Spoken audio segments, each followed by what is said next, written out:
Apakah kamu merasa berutang budi pada seseorang, padahal kamu tidak pernah menandatangani kontrak, tidak pernah berjanji akan membalas apapun, tapi perasaan tidak enak itu tetap menghantui, seolah kamu wajib membalas atau dicap tidak tahu diri? Nah, di video ini, kita akan menguliti habis satu topik panas. Ikhlas itu omong kosong. Pemberian adalah cara paling halus untuk mengikat seseorang dengan utang yang tidak tertulis. Siap atau tidak, kita akan masuk ke sisi gelap dari apa yang sering kita sebut sebagai kebaikan, amal, dan ketulusan. Tapi sebelum kita mulai, klik like dan subscribe, karena di channel ini, kita tidak akan pernah membahas sesuatu yang biasa-biasa saja.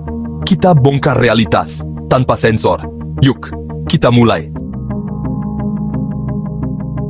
Pemberian adalah senjata yang dilapisi nama cinta.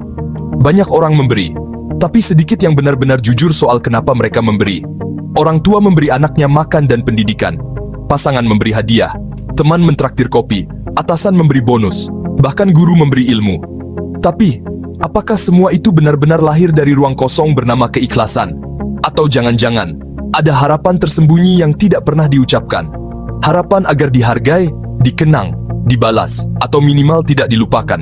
Ketika seseorang memberi dan diam-diam berharap sesuatu sebagai imbalannya, apapun bentuknya, maka pemberian itu tidak lagi bebas.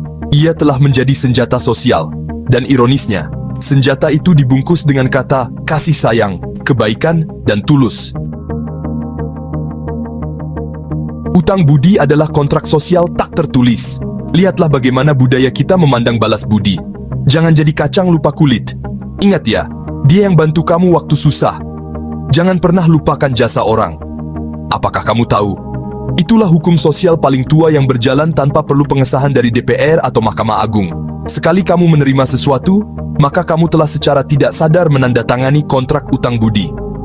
Tidak ada tulisan, tidak ada meterai, tapi hukumannya nyata. Jika kamu tidak membalas, kamu akan dicap durhaka, sombong, tidak tahu diri, atau bahkan manusia tidak tahu balas jasa. Jadi, apakah benar ada yang ikhlas memberi tanpa ingin apa-apa? Ikhlas adalah konsep moral yang dipakai untuk menjaga ego. Ikhlas itu indah, tapi juga absurd. Apa definisi ikhlas? Tidak mengharap balasan, tidak mengungkit-ungkit, tidak peduli hasil. Kalau memang benar begitu, mengapa ketika kebaikanmu tidak dihargai, kamu tersinggung? Mengapa saat kamu membantu seseorang dan dia tidak berterima kasih, kamu merasa dikhianati? Itu karena ego kita tidak pernah benar-benar bisa ikhlas. Ia butuh pengakuan, apresiasi, validasi. Maka seringkali, yang disebut ikhlas sebenarnya hanyalah topeng dari ego yang sedang menyamar. Ia tidak terlihat, tapi diam-diam menunggu tepuk tangan. Ketika balas budi menjadi mata uang relasi. Dalam banyak hubungan, kebaikan adalah investasi. Banyak orang memberi dengan sadar, karena tahu nanti akan ada saatnya meminta balik. Dan saat itu tiba, kamu tidak bisa menolak. Contohnya, politisi memberi sembako saat kampanye, lalu berharap dipilih. Bos memberi bonus besar, lalu berharap loyalitas mutlak. Pacar memberi hadiah mahal, lalu berharap kamu setia dan tunduk. Pemberian itu seperti cek kosong. Kamu tidak tahu kapan akan dicairkan, tapi kamu sadar, ceknya pasti akan ditagih. Jadi apakah ini masih soal ketulusan? Atau hanya transaksi sosial yang dipoles agar terlihat suci? Utang budi, sebagai rantai utang budi, dapat menjadi rantai yang mengikat orang lain pada kita. Penerima merasa berhutang, dan pemberi merasa memiliki hak untuk mendapatkan sesuatu sebagai gantinya. Ini menciptakan dinamika yang tidak seimbang, di mana satu pihak memiliki kekuasaan atas pihak lain. Apakah ini yang kita maksud dengan kebaikan? Ketika kita menerima sesuatu dari orang lain, kita seringkali merasa berhutang budi. Perasaan ini dapat membuat kita merasa terikat dengan kewajiban untuk membalas, sehingga kita tidak lagi bebas untuk membuat pilihan sendiri. Utang budi ini dapat menjadi rantai yang berat, yang membuat kita merasa terjebak dalam siklus pemberian dan pembalasan. Rantai ini dapat menjadi semakin kuat ketika pemberi secara eksplisit atau implisit mengharapkan balasan. Pemberi dapat menggunakan kalimat seperti, "Aku telah melakukan ini untukmu, sekarang giliranmu," atau "Aku berharap kamu dapat membalas kebaikan ini."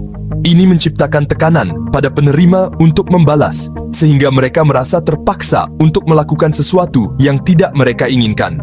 Utang budi juga dapat menjadi sumber konflik dan ketegangan dalam hubungan.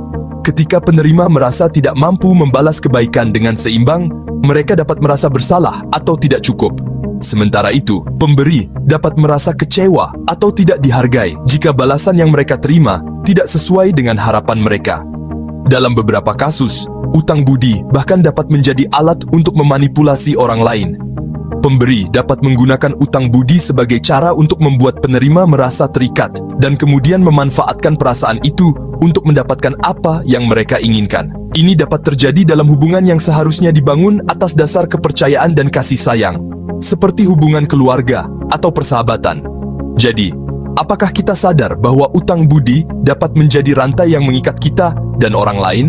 Mari kita renungkan tentang bagaimana kita dapat mengelola utang budi dengan lebih bijak dan memastikan bahwa hubungan kita dibangun atas dasar yang sehat. Perangkap moral. Masyarakat seringkali menekankan pentingnya membalas kebaikan, tetapi apa yang terjadi ketika kewajiban ini menjadi perangkap? Orang-orang menjadi terperangkap dalam siklus pemberian dan pembalasan, tanpa pernah benar-benar bebas dari kewajiban. Apakah kita terjebak dalam permainan kekuasaan yang tidak pernah berakhir? Ketika kita dibesarkan dengan nilai-nilai moral yang menekankan pentingnya membalas kebaikan, kita seringkali tidak menyadari bahwa nilai-nilai ini dapat menjadi perangkap. Kita diajarkan bahwa membalas kebaikan adalah tanda kesopanan dan rasa syukur. Tetapi apa yang terjadi ketika kita merasa terpaksa untuk membalas hanya karena kita merasa berhutang budi? Perangkap moral ini dapat membuat kita merasa terjebak dalam siklus pemberian dan pembalasan yang tidak pernah berakhir. Kita merasa bahwa kita harus membalas kebaikan orang lain, bahkan jika itu berarti mengorbankan kepentingan kita sendiri. Kita menjadi terikat dengan kewajiban untuk membalas, sehingga kita tidak lagi bebas untuk membuat pilihan sendiri. Perangkap ini juga dapat membuat kita merasa bersalah atau tidak cukup jika kita tidak dapat membalas kebaikan dengan seimbang.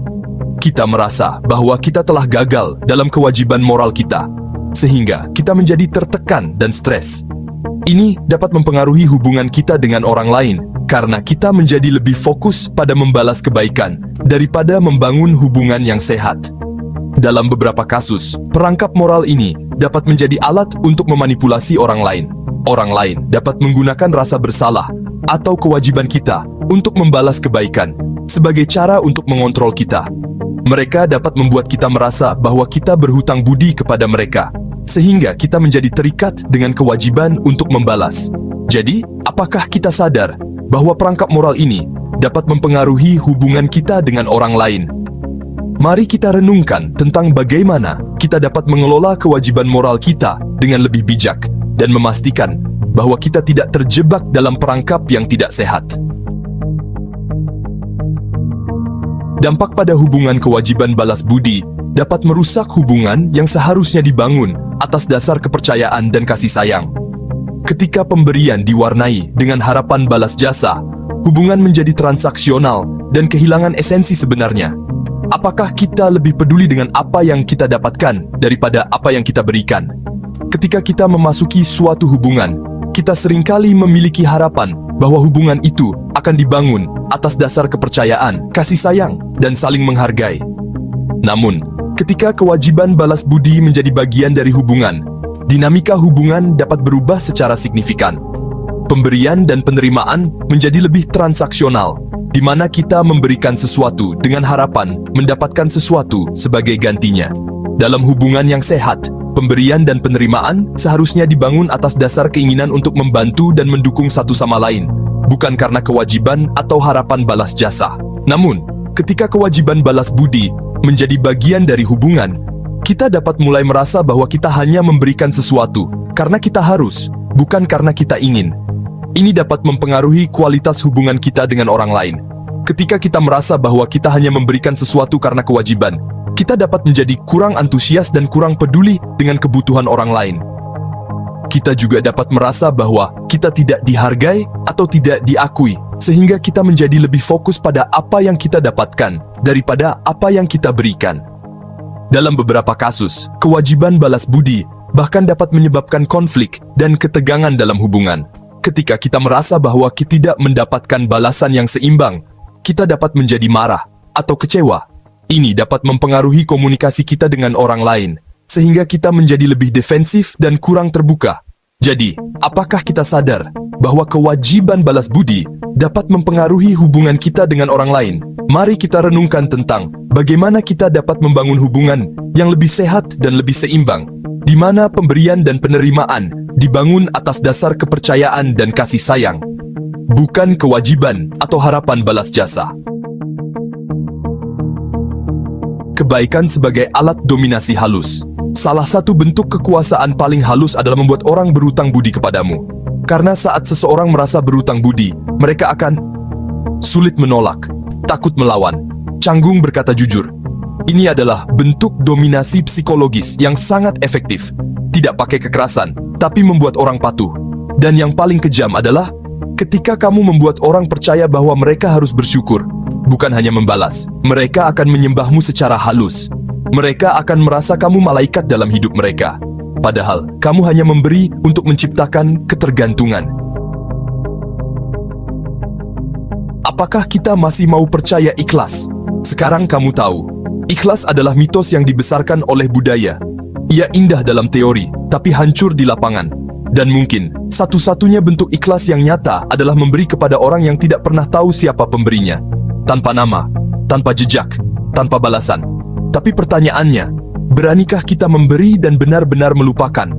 Atau kita hanya manusia biasa yang masih ingin dikenal sebagai orang baik? Kalau menurutmu video ini membuka perspektif baru, jangan ragu untuk klik like dan subscribe. Tulis di komentar, apa pemberian paling besar yang pernah kamu terima, dan apakah kamu merasa berutang karenanya? Sampai jumpa di video selanjutnya. Karena di sini, kita tidak hanya bertanya, kita menggugat kenyataan.